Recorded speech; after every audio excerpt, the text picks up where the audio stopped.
Who's the producer of the film. Come on in, Kevin. He's back there still talking. Hey, Kevin, good morning. Next is like the man that I want to be when I grow up. Mr. Ryan Coogler, writer, director, bad boy. Hey, Ryan. Look at him dapper today, isn't he? He's ready for y'all. Okay, it gives me great pleasure to introduce this next man to you because I've been a fan since back in the day. Everybody, please welcome Whitaker. He's so distinguished. And next, I mean, what else do I need to say? But please welcome Bassett. Here she comes. She's coming. All right. I feel like I need drums. Here she is. Hey, Angela. Love it. I feel like I need drums or like a beat or like a hand clap or something because I'm about to introduce to you all the king. Okay? Are you ready? Everybody, please give a lot of love to Chadwick Boseman.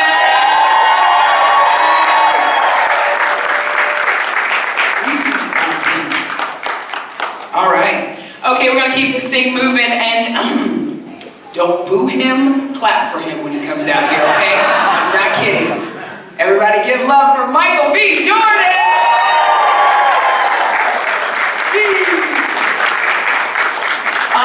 Last night I almost passed out when she walked onto my platform at the premiere. She had this purple Atelier Versace dress on, and talk about regal. Good! Everybody please say hello to Lupita and Nyong'o!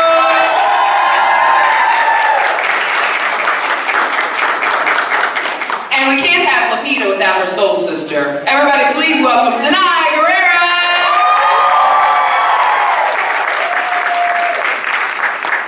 Now I want to take a special moment to introduce this one to you because I just need Hollywood to please say hello to Letitia Wright. Are you kidding me?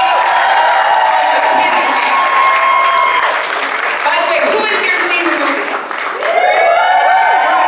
Give some love to that for this movie. Okay, we gotta give this man a lot of love because he's doing it big this movie, but he's also a Best Actor nominee at the Oscars this year. So please give a lot of love to Daniel.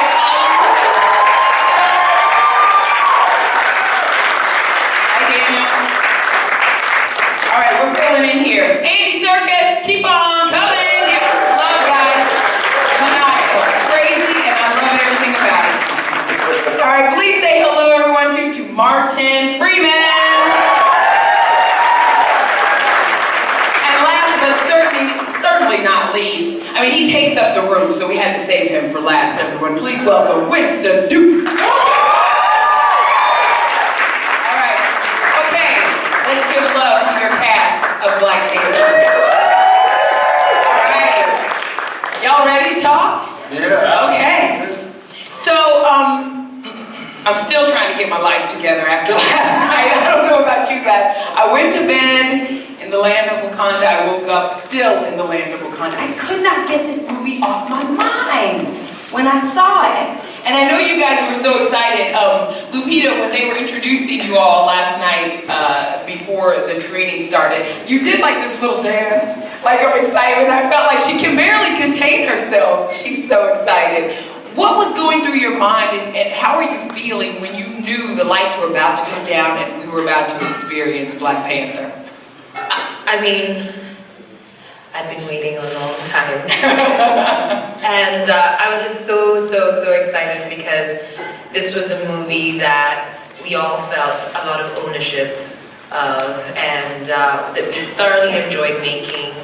And you know, when you make a movie like this, of this scale, so much happens between the time you perform it and the time you see it, you know, all the computer graphics stuff. Wakanda was built in a room with Ryan and the incredible design team, you know, and so to see it alive, to see it almost like three-dimensional was what I was looking forward to, and of course to see it with everyone.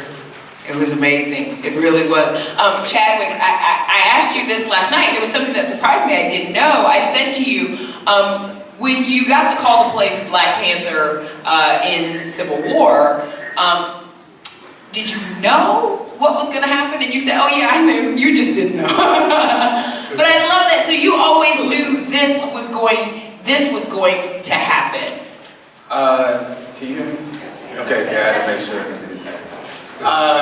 The initial phone call from Kevin Feige, Louis Esposito, Nate Moore, and the Russo brothers was one where they essentially said, we want to bring your character into the Marvel Comics universe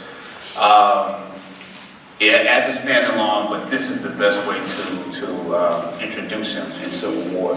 So I was aware of it, and I think when I was shooting Civil War, I was not aware that other people weren't aware that this was going to happen, because it was such at the forefront of my mind. You know, when we did the introduction of El Capitan. So I'm sorry that you didn't know that, but at the same time, I love the fact that it's a surprise to me. Yeah, Kevin, why Chadwick for Black Panther? I think you hear people say this all the time when you're in a setting like this, but he was the only choice. Really? It may not have been this fast, but in my memory, we were sitting around a table, we were coming up with a story for Civil War. Nate Moore, executive producer, suggested bringing in Black Panther because we were looking for sort of a third party who wouldn't necessarily side with Cap or side with Iron Man. And almost instantly, we all said Chadwick. And in my memory, although maybe it was the next day, we got him on speakerphone right then. And he was in the back of the limo, and where were you? We were in Zuri, yeah, Zuri. And I was coming off of the red carpet for Get On Up, and my agent was like, "You got to get on the phone." And the crazy thing is, I didn't even have international calling on my phone until that morning, and I literally heard something say, "Hey, get international on your phone, call your mom." It's some important stuff literally that happened that night. And it was born. I love, this movie has been trying to be made for so long. I don't believe in coincidences, so even though I know some people would have liked to have seen it and gotten made a long time ago, this was the time for this movie to be made with this cast, with this director, right here. I mean, you did something special, Ryan. I know you were really nervous and excited, but once you saw it last night and you heard the response from the audience, what did you think? Oh man, I felt I just felt incredibly blessed, to have the opportunity to make the film this way, to make the film with this studio, working with Kevin and his team, Victoria Alonso, Louis Esposito, and Nate Moore, which I was talking about. It's been like just an incredible opportunity, man. Not something I ever imagined, would happen. Right. And it's because of work with show my mentor, people who I've watched, for my whole life, some friends that I've made through this process. I mean, it was incredible. When I had like 50 of my family members there, all from the Bay Area, they were like talking at the screen. But that's the good stuff, though, right? I just felt really fortunate, more than anything, I felt fortunate with the opportunity. I told you this last night, but it was 5 years ago, right about now, that I met you when you came to Sundance and you were doing Fruitvale Station. You were talking about Fruitvale Station. No one knew who you were. I remember you, Forrest, Michael, me too, and all of you all, and it was like, Forrest, I remember you saying, like, this man is the truth. Like, just wait till you see what he's going to be able to do. Yeah, I knew it from the moment that I met him. When he started to express himself, and I could feel like the center, of what he wanted to communicate to the world, how he wanted to touch the world, and really was a really powerful thing to see. And I think when he started to talk to me about his ideas, at that time, he was in school, I remember thinking, this person, if he's given the right space, is going to, do something to change, our lives in some way. And I thought the Fruitvale was that thing. That was the thing that he suggested, whatever project he had. Really believed in it. And I was fortunate enough that he felt comfortable with us, like producing that for him and working with him on it. For me, I'm just blown away, just watching this grow every time, just seeing how he's able to just manifest so much importance, in socially relevant moments inside of things that we want to sit and watch. So it's been quite a powerful experience for me last night to Yeah. watch that. Yeah, Michael, I see you nodding your head, and I feel like this movie had so much intention.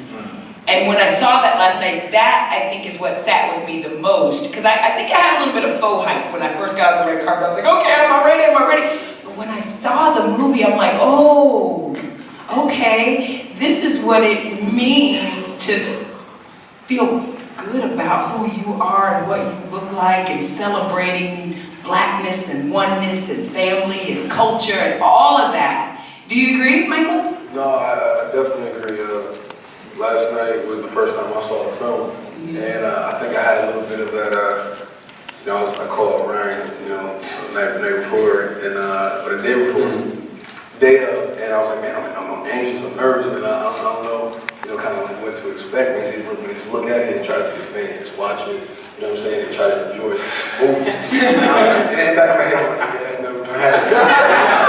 But I'm gonna try.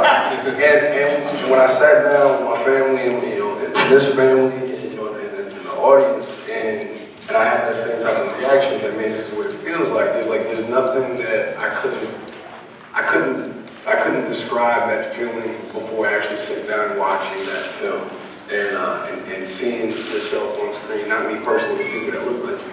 Yeah. Empowered, and having those socially relevant themes, but in a movie that you want to sit down and watch and you can enjoy, that Marvel does so well. So I think it was a really good balance, and everybody won. Everybody did amazing jobs and performances, and it was an incredible film last night. I've never had empathy for a bad boy before, so just so you know, happened last night. This goes to Angela, Letitia, Danai, and Lupita. This film is Black Panther, but I feel like it really could have been called The Badass Women of Wakanda. So thank you, Ryan, for that, because ladies, I was so proud and so excited, and the woman next to me literally turned to me last night and said, why are you smiling so big? And I was like, because look at these women, look at them. I mean, how proud were you all to look on the screen and see yourselves in that last night? What are you two laughing about? We need to separate these. No, because we were like in a dark theater. So just so you know, my nickname growing up was Kool-Aid because they said I had a Kool-Aid drink. Oh, I was! But we were close last night in that theater too. We're gonna stop messing around. I'm sorry. Okay, let's get back to the ladies. Yes, let's do that. Giving props to the ladies of Wakanda. But how proud of you all were to see yourselves up, being so powerful and so beautiful and so regal on that screen. Yeah. Extraordinarily so, and so pleased that this story, written by Ryan and Okoye, and Marvel, that it supported that. In African culture, they feel as if there is no king without a queen. And I think in this story, it highlights the queen, the warrior, the general, the young sister, So I was so proud to have my daughter and my son there last night, because in their faces and in their spirit, and that they were feeling themselves, and they stood taller after last night. And there were fully developed female characters too, which, and a lot of times in movies, and sometimes, comics have a kind of weird history sometimes with female characters. These were fully developed women in this movie, which I loved. Yeah, you guys are like just nodding your head. Yes. Yeah, okay, I'll talk. But yeah, when Ryan sat me down and talked to me about his vision and the story and the characters and the women, I was just floored, because you don't actually get to hear that often. You don't actually get sat down and hear that type of a vision. And then it embodied with us being on the continent, women from the continent, but very developed, very complex. It was amazing. I mean, it was just like, this is something I was like, I just want to watch it. I get to be in it. I just want to watch this, And then, it was amazing, the idea of, with the Dora Milaje, the whole, the concept of them, and then to see them come to life, and then these astounding women who I started training with, and you know, one by one, like I was the first one to get my head shaved, you know, in theory it sounded amazing, you know, and then it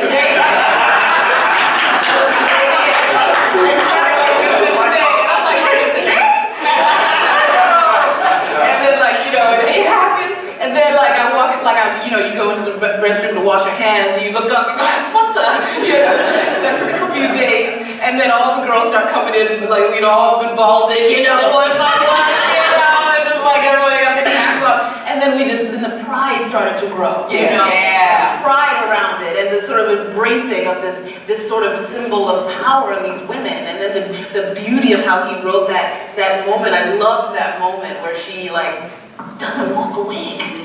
She doesn't want to cover. This is her joy, her pride is in walking with that bald head with that tattoo on it, you know? And I was like, it was so subversive, you know? And it's so subversive in the right way to say that's not necessarily beauty. You don't have to have hair to be beautiful. No, this is beauty, right here. So I thought that was really fun. Yeah. There's so many great things I can say about how Ryan developed these women characters and allowed us to collaborate that I feel really blessed about. Well, y'all had me in the gym at 6 o'clock this morning. I'm not even kidding. I Instagrammed. I said, I'm trying to get like Lupita.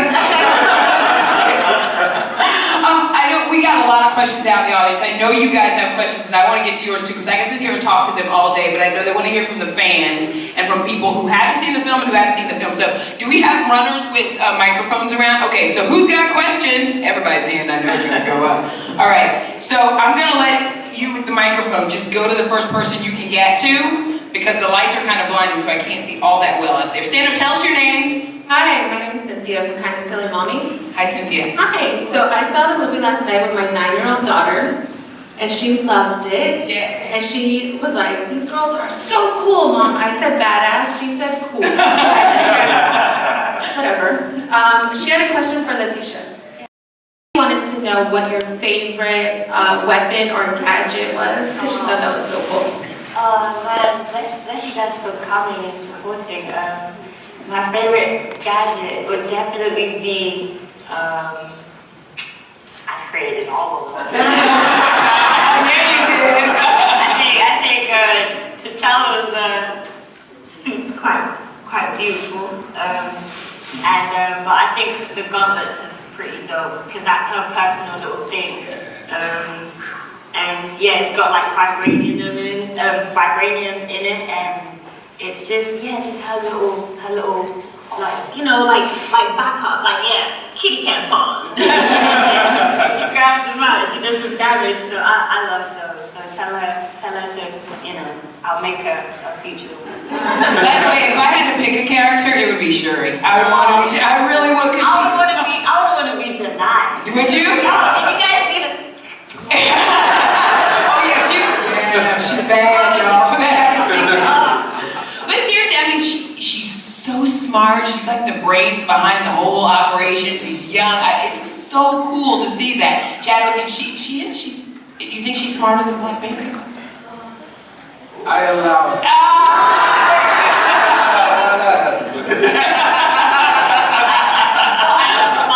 Well, with how it was written is that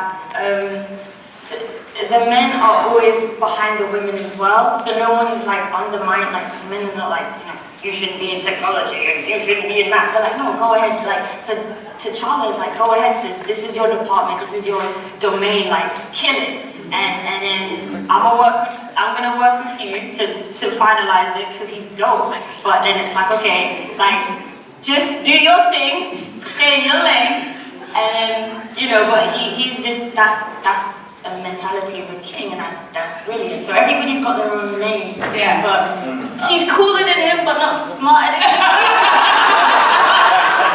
but she's still.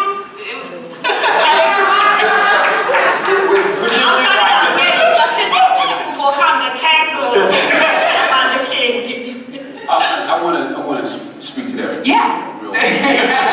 I think when you talk about what Wakanda is and what it would have to be in order to progress to the place that we saw, even though we're talking about a fantasy, the idea of an unconquered nation that has not been, you know, tampered with by the various means that it would have been tampered with. The idea of the next generation being smarter, being better than you, is a concept that they would have evolved to. That, you know, so even though we're in the same generation, she's my younger sister, she benefits from whatever I have reached. So you want your sons and daughters to be better than you were. So that concept is a Wakanda concept, I think. That is I never thought about it like that, but that's so true. So, you know, my oldest siblings, they raised me. And so, to a certain degree, when I say, you know, I allow it, I don't mean it like I'm meaning it like you see the genius that is inside the people that come after you. And if you have an ancestral realm, they're looking at you like, you know, I know you're looking up to me, but we're looking up to you. That is an African concept. We want to take another question, and while we're getting to that person, it's so, like the line that you have to walk in this film to make this blockbuster, big budget Marvel film, but also keep those themes and go deep and really make a film that has some meaning. That's tough to do. So where did you, or how do you kind of try to balance that off? I think it was. I mean, it's something that I actually like talking about because, you know, I mean, I grew up loving comic books. I love not just comic books. I love pop culture. I love toys, action figures. You know, video games, all that stuff. When I got older and got in, you know, and realized I wanted to make movies, right? That's how I fell in love with international cinema and you know, cinema that left me with something to chew on, something to think about. You know, but I never fell out of love with those types of films, you know, those types of stories. And I think the best versions of those stories, you know, do both things. And for me, when I came and sat down with Marvel, after speaking with Nate a little bit over the phone and meeting him, and you know, I was very honest with Kevin. And you think of Marvel like this big huge studio, it's like, oh man, like the biggest studio in the world right now, but it's really just Kevin and his two friends. It's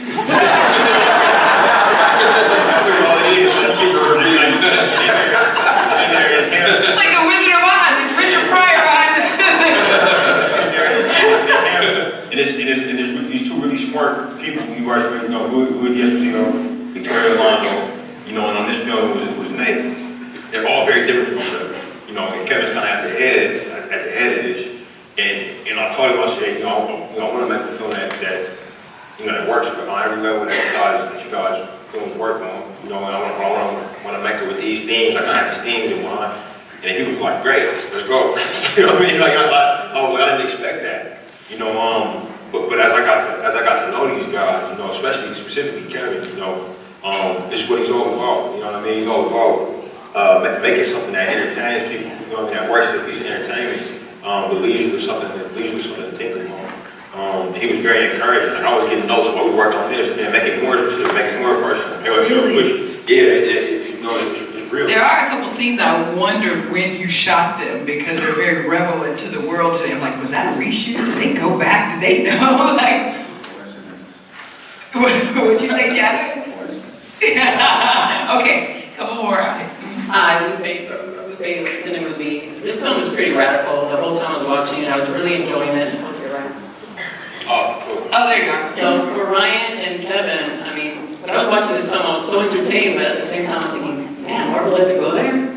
Cool. So can you talk about, you know, how far did you want to take it, and Kevin being, a man, you know, keeping it at a level where it's not too radical, but at the same time, presenting a lot of very relevant social themes like isolationism and a lot of societal issues. Well, I think it's happened with the comics, it's happened with the movie. Ryan wrote this for the most part, you know, a year and a half ago, 2 years ago. So things have happened in the world which make the film seem more relevant. There are other things in the films that have been relevant for centuries. But the truth of the matter is, Stan Lee and Jack Kirby and the whole Marvel bullpen created Wakanda and created T'Challa and created Black Panther and made him a smarter, more accomplished character than any of the other white characters in the mid-1960s. So they have the guts to do that in the mid-1960s. The least we can do is live up to that and allow this story to be told the way it needs to be told, and not shy away from things that the Marvel founders didn't shy away from in the height of the civil rights era. Did Wakanda turn out looking like you guys thought it would look in your mind's eye? It did for me. Anyway, Bueller. It exceeded what I Yeah, I think so. Nothing could have prepared us for what we saw. You know, we got a little glimpse of it, but to actually see it, you know, on screen, fully rendered, and you know, the completed, you know, project, it was incredible. It was mind-blowing. It was really cool to look at. I think it was really fascinating and like it almost very emotional for me, being that I'm Zimbabwean and I'm American, but I'm Zimbabwean, and being that, you know, that's something that you always kind of want. You see the power and the potential of where you're from, but you see how skewed it's viewed by the world and how misrepresented it is, and how distorted it is or received by the world so often. So to see, this is kind of the answer to all my, it's kind of a salve to those wounds, to see this world brought to life this way, and to see all the potential and power of all the different African culturalisms and aspects of our being that was like celebrated. And it's so different, it subverts things that we've been seeing forever around the continent, that we see when we're there. We see beauty, we see power, we see potential, we see ability, we see resources, but they're never exhibited. And then to put it on the sort of a Marvel epic scale of exhibition, it's like, it really salves wounds in a really deep way. All right, questions? Go. Hi. Hi, I'm Cameron, the Coogler girl. I'm from Sci-Fi Wire. So I have some geeky questions for you, Ryan. What comic books did you pull from? Because this is like a modern, the modern runs, it feels like, that you kind of seem to be influenced by. So is it like Christopher Priest's run, or Reginald Hudlin's, or Ta-Nehisi Coates? Which comics did you kind of pull from to develop these characters? We actually pull from all of them. You know, we pull from pretty much. You can go through our films. There's something in there probably from every writer that has touched T'Challa's character in the Black Panther comics. You know, from you know, Stanley and Jack Kirby's initial runs, through, you know, Don McGregor, you know, Christopher Priest, Reginald Hudlin, Jonathan Hickman, you know, and Ta-Nehisi Coates and Brian Stelfree's run was a big part of it as well. You know, so we kind of grabbed all the characters got a long history. You know, and it's such rich, you know, such rich stuff to mine. You know, and each kind of writer kind of left their own mark. You know, on it, like, you know, Klaue been around for a long time. But you know, for instance, Agent Ross was invented by Christopher Priest in that run, and Shuri's character was invented by Reginald Hudlin in his run.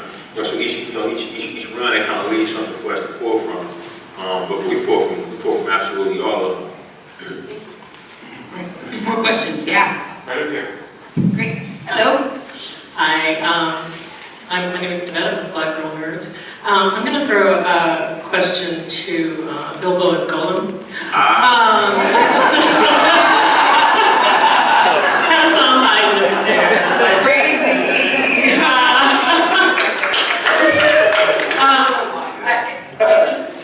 I just wanted to ask, you're in this incredible experience with all of this African talent, African descendants talent, actors behind the cameras, crew. How did that, or will it, you think, affect your worldview and your view as artists from, you know, your culture, basically? Actually, we were just talking about it earlier on. It was very funny because you reminded me of a story of Ryan saying to us before we were about to do our scene. Ryan came up to us and said, you know, I've never actually directed two white actors before.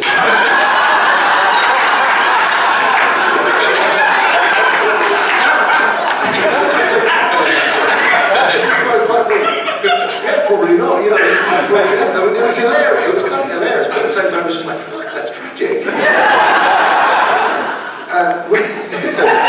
was kind of insane and kind of like weird, but it really was. I mean, it was an incredible experience working with Ryan. He's one of the most brilliant, wonderful, warm, humble, incredibly clever, articulate, visionary directors, and just to be part of this was just, well, for me, I mean, I don't know you from.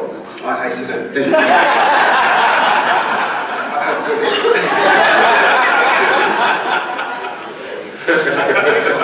Yeah. No, it was yes, I agree. I was joking. No, it was just an incredible experience, and to be part of it was, and I just think this film is so important, and to be able to be part of something that is so groundbreaking, and yes, should have been made many years ago, but now is the time, and now is a brilliant time because things are changing rapidly in every single aspect of filmmaking, and so the needle should swing right the other way because we need to really change things. Back in the room? Congratulations, guys, an incredible job. WI is behind the lens. Ryan, I just have to tell you, production values off the charts. Your team delivered for you. But I want to ask Martin, you get to have a role that we've seen with other people such as Clark Gregg in the Marvel Universe morph into something great. You really morph here. Can you talk about the experience of being Agent Ross and actually becoming a hero in his own right? That's true. Yeah, no, that was lovely. And I'd spoken to Ryan a bit about that in the process before filming, and we both agreed that we didn't want him just to be a schmuck. We didn't want him just to be just a sort of comic foil. That it needs to be a little bit more 3D than that. And I was very pleased when I was reading, bits of the script and then new bits of the script that were coming that were making it more empathetic and more sympathetic and a bit more can-do, because it's not Agent Ross's film by a long way, but he plays his part in it, and there is a sort of ambivalence about Ross, I think, because you're not quite sure if he's going to be down to T'Challa or not, but he ends up having his eyes opened by this country that he knew nothing about, a civilization he knew nothing about, and realising that it had something to offer, and that he went away learning a bit from it. So I was very pleased that Ross had this kind of moment of heroism at the end. He gets in his plane and he gets the help out. He has his little Han Solo moment. So I was really pleased, and I thought that was generous on the film's part, and I thought it was because, like Andy said, that we're not short of white heroes in movies, So I thought to give one of the two white characters a bit of a hero moment, I thought it spoke very well of them, actually. All right. Go ahead. Have we had any from the front of the room? Okay. Now we're just about to. Hi everyone, my name is Ari Adams. I'm from Love, Peace, and Tiny Feet. Congratulations on a wonderful, wonderful movie. And I can say as a Liberian, a first-generation Liberian American, I felt that pride seeing this movie, because it's definitely not the Africa I grew up seeing on TV. My question is for you, Chadwick. I read that it was especially important for you to have Black Panther speaking in an African accent. Can you elaborate on that a little bit as far as your thought process and why it's so important? Well, that's a lot. I'll try to be as quick as possible. I think as actors, this is separate from the movie, but when you're trained very often from a European perspective. What is considered great or classical is very often British, and it's certain writers. And I happen to come from a background that does not believe that. I went to Oxford to study, but I went to Howard. Thank you.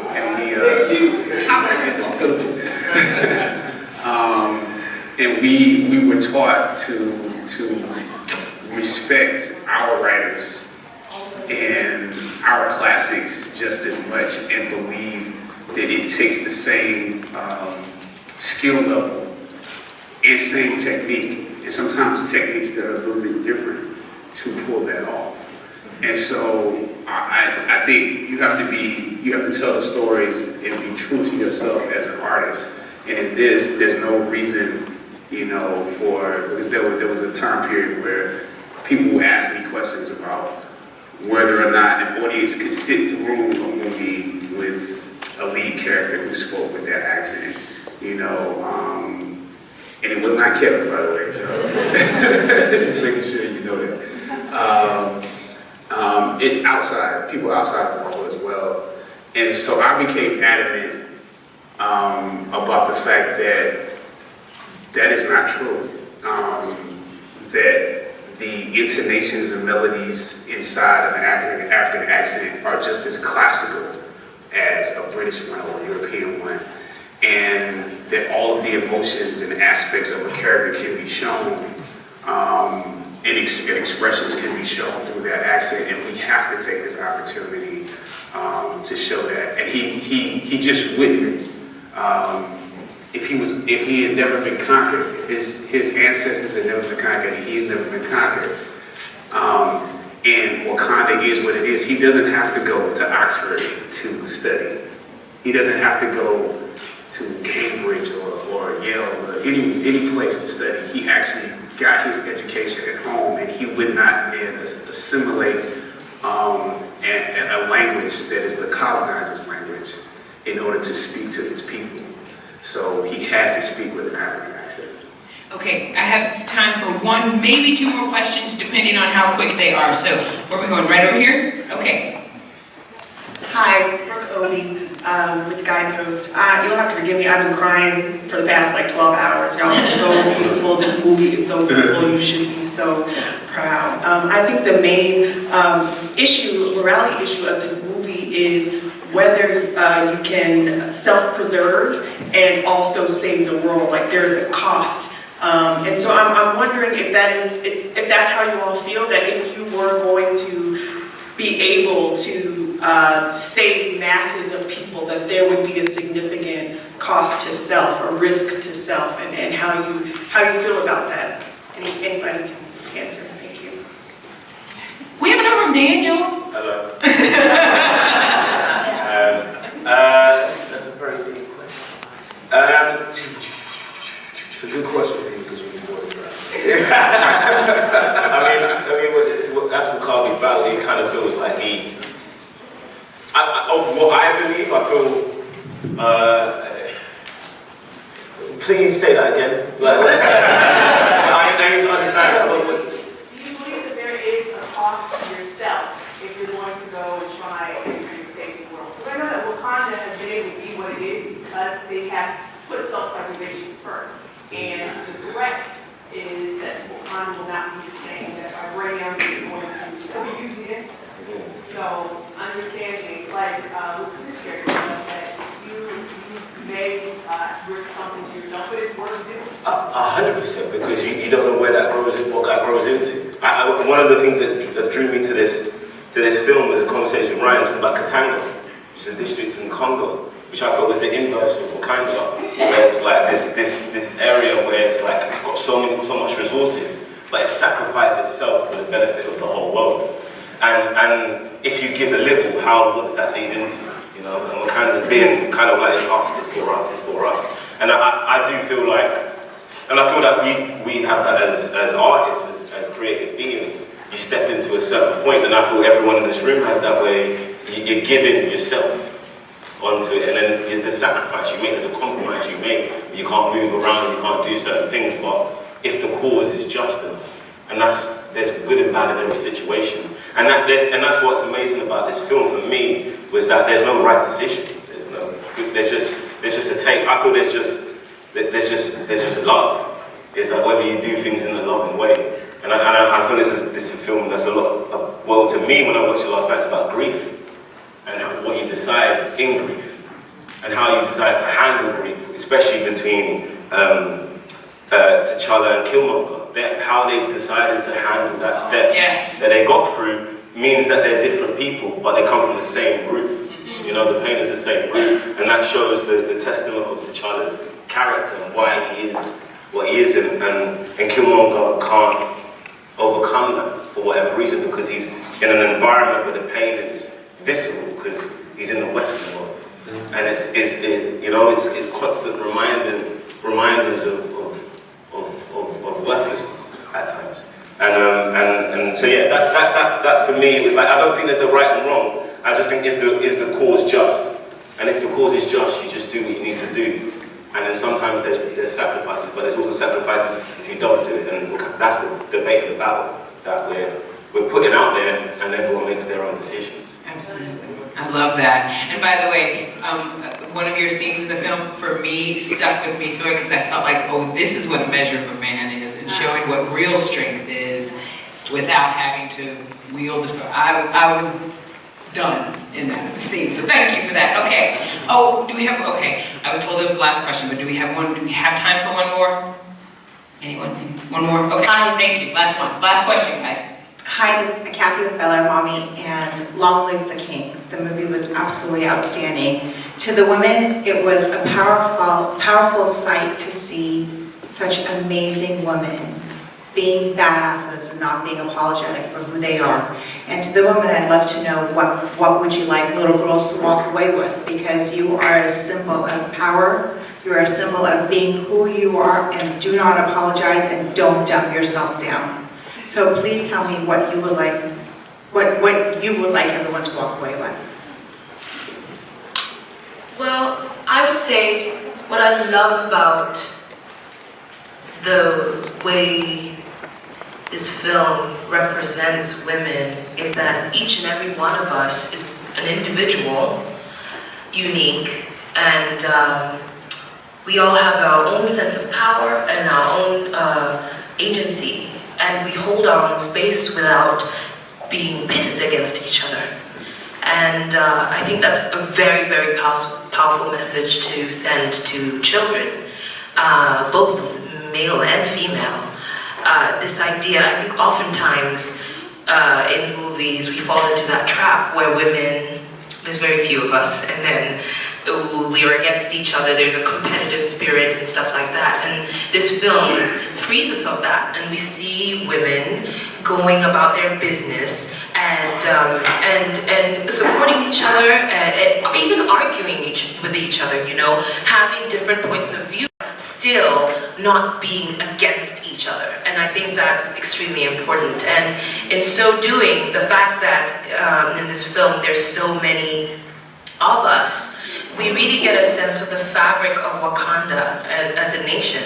And we see women alongside men, and we see how much more effective a society can be if they allow women to explore their full potential. Yeah. Well, more, just to add to that, speaking for some folks that were involved with the film, more here speaking for themselves, this film had evolved from brilliant women all over, from start to finish. You know, as I said, you know, Kevin runs the studio, what he does it with his right and left hand, and you know, his right hand is Lou D'Esposito, but his left hand is Victoria Alonso, who's amazing, and she was there from day one. And our crew was just you know, hired with women who were the best person for the job. You know, they weren't hired because they were women; they were hired because they were the best for the job.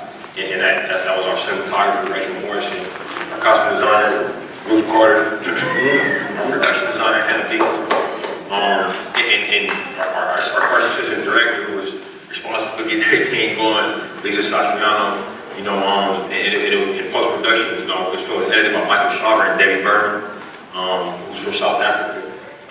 You know, it finished by Victoria Alonso, but you know, throughout that process, and you know, it was a constant theme where, you know, Victoria would raise her hand sometimes when we were in the script meeting, like, yo, I don't think that should happen. It's like, okay, you know, you make it, you said where you should zag, and working with these. amazing women, but I mean, I thought that the set was just, you know, I was incredibly blessed to have these people, and have their perspective and have their fingerprints all over it. When you saw those frames, when you saw all that stuff, you know, that presence that's, you know, what is it, over half of the society, over half of the population, you know what I'm saying? It was there constantly in there in full effect. Well, you see what happens when your set reflects America, what you can do, right? Yep. All right. Thank you, guys. We can sit and talk to you all day, but we're not going to. You guys give them a big round of applause.